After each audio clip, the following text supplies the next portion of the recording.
China is going to exert an incredible amount of influence. They already are. They're actually already bragging about it. If it turns out this way, if the Trump legal team is not able to overcome all of the nefarious powers allayed against them, look, a lot will have been accomplished within 4 years. I hope more can be accomplished in the future. We will have to be grateful for the memories. This is something that should have us all holding out hope until the very, very last minute that President Trump can somehow eke out an election victory here. I still don't think there's any reason to concede before the electors vote. We should all be holding out hope because it's not just Joe Biden, though he's probably the greatest example of this. For decades, elite politicians in this country have sold us out to China. They've done it because they have a stupid political ideology that tells them that rising China is good for the world. That's why they let the China into the World Trade Organization 20 years ago. It's why they've allowed China to steal our intellectual property. It's why they've allowed China to violate World Trade Organization treaties. It's why they've allowed China to illegally subsidize their steel and aluminum and manipulate their currency. The list goes on and on and on and on. Most importantly, they've allowed China to steal our jobs. And the argument for it is, oh, it's good for the world. If China gets more economic power, they'll liberalize their country. They'll become more democratic. They'll become more like America, and that'll be good for everybody. Obviously, that hasn't happened. The other reason is that China's just buying direct influence. You saw this with the Hunter Biden scandal. You've seen this with other American politicians. We now have experts on communist China admitting this kind of influence. There's a recently recorded lecture showing a Chinese Communist Party expert explaining how China has, quote, people at the top of America's core inner circle.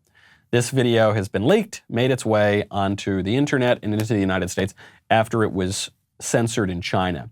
The person giving this lecture is Di Dongsheng. He's vice dean of the School of International Relations at Renmin University.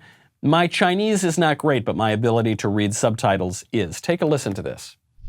We know that the Trump administration is in a trade war with us. So why can't we fix the Trump administration? Why, between 1992 and 2016, did China and the U.S. used to be able to settle all kinds of issues, no matter what sort of crises happened, bombing of the embassy, crashing of the plane? Things were resolved in no time, like a couple do with their quarrels. We fixed everything in 2 months. What's the reason? I'm going to throw out something a little explosive here. It's just because we have people at the top. At the top of America's core inner circle of power and influence, we have our old friends. For the past 30 years, 40 years, we've been utilizing the core power of the United States. Now, we know which people he's talking about here. Notably, he's talking about Biden, who's given speeches about this. He's given speeches about how great it is to empower China. He's gone on the record, but you've heard all the other kind of liberal establishment people talking about this as well. This sort of admission is so explosive that I didn't believe it, actually. This video was going all around the internet yesterday. I didn't believe it. But mainstream news outlets, not many of them, but some of them, are reporting on this because they have to.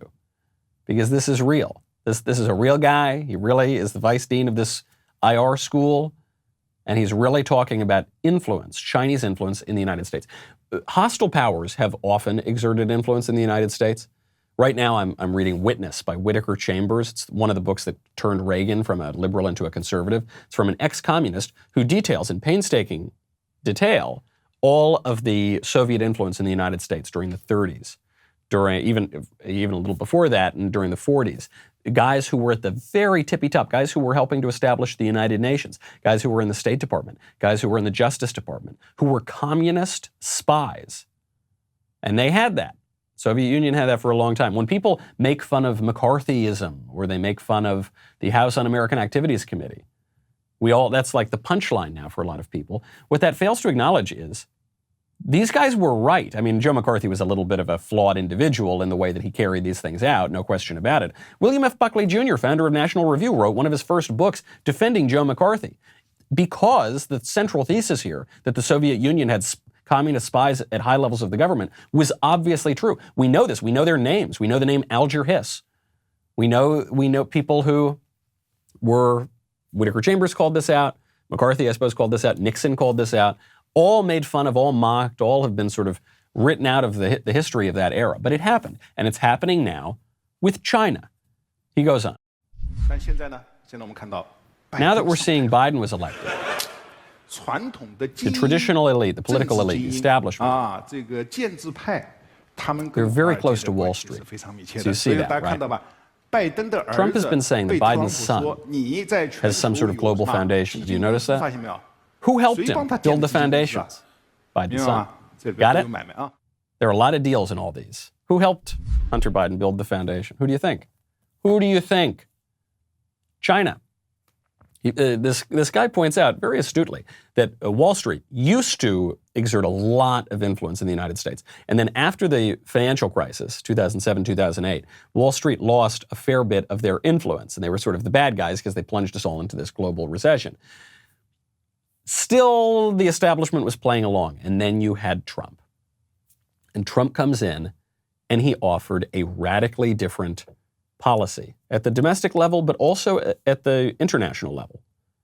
Don't forget, from Bush 1, maybe even further back than Bush 1, but certainly from Bush 1, Clinton, Bush 2, Obama, the presidents changed, the parties changed, but the foreign policy more or less stayed the same, didn't change all that much. Our attitude toward China didn't change at all, really. It kept getting nicer and nicer and softer and softer. Then Trump comes in and he says, no, what are you guys doing? But people make this mistake. They think Trump was elected because of his personality, because he said some mean things and made fun of Mika Brzezinski's face. Not so. Donald Trump offered a different policy agenda than did the other Republicans in the primary, and then did Hillary Clinton, and I suppose Joe Biden too. It was a different agenda, specifically with regard to our greatest geopolitical foe. This will be coming back if Joe Biden becomes the president, okay? This is going to raise a lot of security issues. When we think about national security, we're always talking about the Middle East or, terrorists coming over here. A far greater security issue will come from China. There is no reason to play nicely with China. China views us as an enemy and an adversary, and there is a political elite in the United States, now led by Joe Biden, that wants to deny that adversarial relationship. Got to keep security on our mind. You don't need to just take this lecturer's word for it. We now know about a Chinese spy program that was going on in the United States that infiltrated very high levels of government and that specifically infiltrated the Democratic Party. And it infiltrated, actually this was a bigger risk, because one of the people that this Chinese spy, Christine Fang, targeted and infiltrated was Eric Swalwell. And apparently this woman is accused not just of raising lots of money for these people, getting in their circles, she even slept with some of these elected politicians. Now, we're not sure if she slept with Swalwell, but you'll remember during Eric Swalwell's brief presidential campaign, he said that he is us. I am you. That was one of his slogans, which means that I may have slept with a Chinese spy, which means I'm going to have a lot of answering to do to sweet little Elisa, except that it means sweet little Elisa will also have slept with the Chinese spy. So frankly, this is raising a lot of questions and a lot of feelings and emotions that I don't want to get into. This is a family program. But in any case, that is the allegation here. Christine Fang targeted up-and-coming local politicians in the Bay Area and across the country who had the potential to make it big on the national stage. So, we can make fun of Eric Swalwell all we want, and I think it's a fun thing to do. But the guy did make it to Congress, which is kind of low level for the federal government, but still made it to Congress. It's a national position. And he was, briefly at least, a presidential candidate. So, hey, that's something. He's a young guy. He's kind of a joke and a goofball, but hey, anyway, he made it pretty far. And this woman targeted him when he was very, very local. She just saw that there was some promise here. She did this to other politicians, but first of all, she raised money, there was networking, and there is an open question as to whether or not there was a more intimate relationship. For her sake, I have to hope she didn't have to talk about making a sacrifice for your country. Talk about taking a difficult job if your job requires you to jump in the sheets with Eric Swalwell. But this sort of stuff happens. When it became clear that she was exerting some influence, the intelligence agencies in the United States approached Swalwell and said, hey, listen, this lady looks like she's a spy. He did cut off relationships with her. Other politicians appear to have as well. When she realized she was being surveilled by the United States, she hightailed it back to China. So it's pretty clear that she was a spy. There are other Chinese spies in the United States. We all spy on each other. All the governments of the world spy on one another. The question is, how successful are they? And beyond espionage, what kind of influence are they exerting?